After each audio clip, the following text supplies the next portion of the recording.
Hello friends दोस्तों, आज की इस क्लास में हम लोग जो यूडब्ल्यूटी की दोस्तों जो क्विज हुई थी, मैं उसका सॉल्यूशन यहाँ पर देने जा रहा हूँ। अगर आपने वो क्विज नहीं अभी तक सॉल्व की है तो आप मेरे टेलीग्राम चैनल पर जाइए। वहाँ पर आपको क्विज अभी भी पड़ी हुई है, वहाँ पर आप रखी मतलब लिंक है, वहाँ पर आप सॉल्व कर लीजिएगा। अदरवाइज़ यहाँ पर भी मैं इस क्विज का सॉल्यूशन दे रहा हूँ, क्योंकि इसमें बहुत सारे लोगों को डाउट्स जो भी थे उस सारे डाउट्स को मैं क्लियर करूँगा।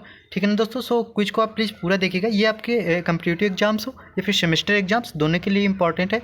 थोड़ी सी इन्फॉर्मेशन देना चाहूँगा कि मैंने इस चैनल पे यानी कि पॉलिटेक्निक लर्निंग 77 पे आपको यूडब्ल्यूटी कंप्लीट ऑब्जेक्टिव प्लस थ्योरी के साथ कंप्लीट किया है। इसके साथ साथ मैंने आईएमआरई के 400 एमसीक्यू कंप्लीट किए। कितने?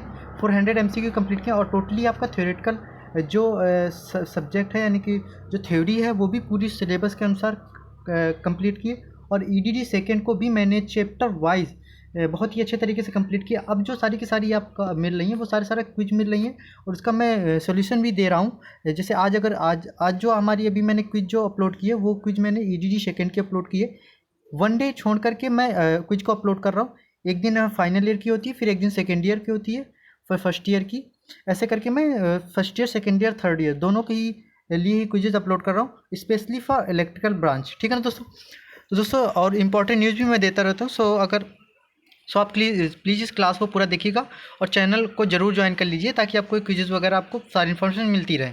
तो सबसे पहले क्वेश्चन की तरफ चलते हैं। जैसे कि हमारी क्विज मैं आपको ओपन कर ही दिया हूँ कि इलेक्ट्रिकल 6M यूडब्ल्यूटी क्विज। जैसे कि आप देख रहे हैं यहाँ सबसे पहले आपको ईमेल भरना था।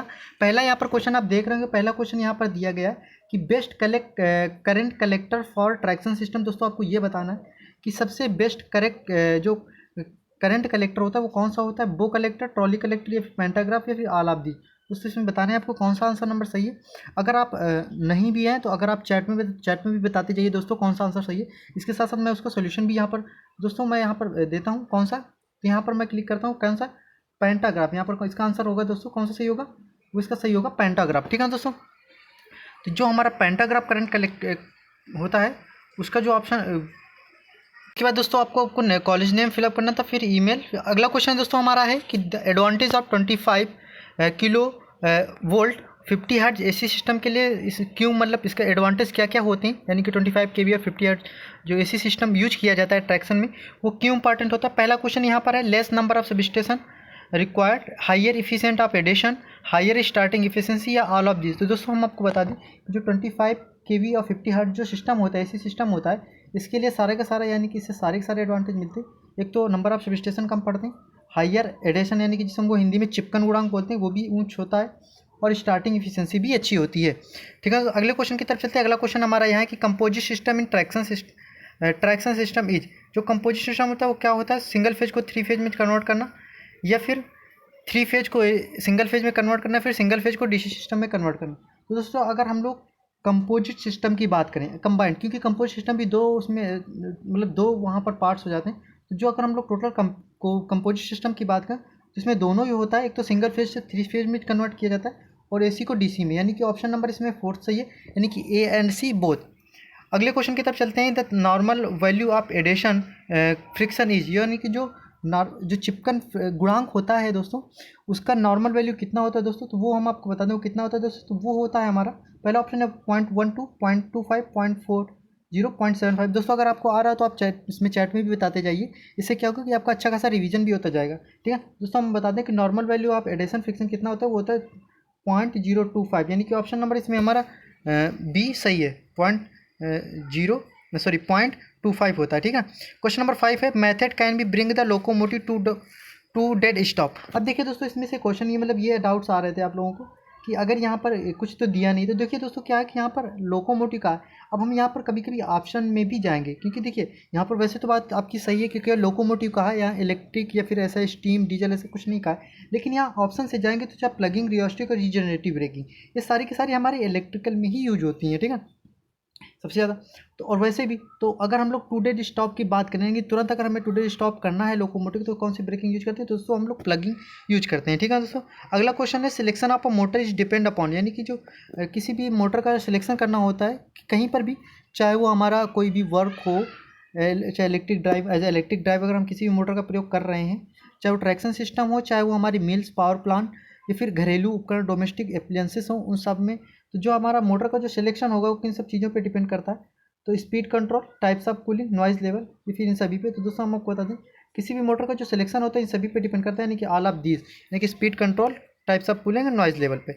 7वां नंबर क्वेश्चन है, in a coal mines and chemical plants which type of enclosure is use, यानी कि जो हमारे कोल माइंस होते हैं और उनमें या फिर केमिकल प्लांट्स होते हैं उनमें कौन सा इंक्लोजर यूज, इंक्लोजर का मतलब जो होता है हमारे जो मोटर होती है उसके ऊपर कवर, वो कौन सा कवर यूज होता है, TEFC या फिर FLP, स्क्रीन प्रोटेक्टेड। दोस्तों ये टी क्या होता है, TFC क्या होता है, FLP क्या, मैंने सारा थ्योरी में कंप्लीट करवा दी दोस्तों उसका।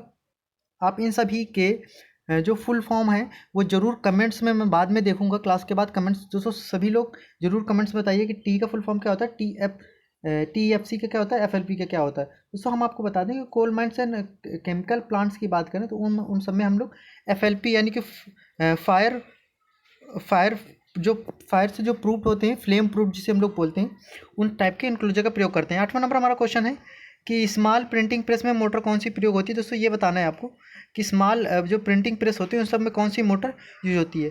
पहला DC series motor, DC shunt motor, या फिर कम्यूटेटिव कंपाउंड मोटर, या फिर स्लिप रिंग इंडक्शन मोटर। अब देखिए दोस्तों इसमें बहुत ही माइनर चीज़ जो आपको देखनी है कि जो स्मॉल प्रिंटिंग प्रेस होते हैं उसमें कौन सा, देखिए आप लोगों का डाउट्स आ रहे थे कि sir slip ring induction motor का प्रयोग होती है। तो दोस्तों इसी वजह से मैं आपको बता दूं, अगर हम लोग स्मॉल प्रिंटिंग प्रेस की बात करें तो वहाँ पर हम लोग देखिए अगर केवल आपका प्रिंटिंग प्रेस दिया तब तो आपका स्लिप रिंग इंडक्शन मोटर होगी, लेकिन जब स्मॉल भी दे देता है तो उसके लिए हम लोग सिंपल सी DC शंट मोटर का प्रयोग करते हैं। अगले क्वेश्चन की तरफ चलते हैं कि in sharing machine and motor machine which motor use, यानी कि जो शेयरिंग मशीन होती है उनमें कौन सी मोटर का प्रयोग करते हैं। पहला ऑप्शन है DC series motor, DC shunt motor, commutative compound motor, या फिर स्लिप रिंग इंडक्शन मोटर।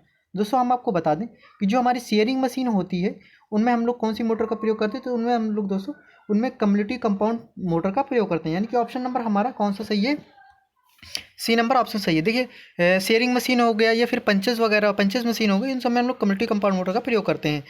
इन लोकोमोटिव विच मोटर यूज, अगर लोकोमोटिव में बात करें तो सबसे जो अच्छी मोटर कौन सी होती है, तो दोस्तों पहला ऑप्शन है सीरीज मोटर, जिसे DC शंट, कम्यूटेटिव कंपाउंड, या फिर स्लिप रिंग इंडक्शन मोटर। तो दोस्तों हम आपको बता दें कि लोकोमोटिव के लिए हम लोग जो सबसे बेस्ट मोटर होती है वो होती है हमारी DC सीरीज मोटर, ठीक है ना दोस्तों, क्योंकि इसमें हाई स्टार्टिंग टॉर्क होता है।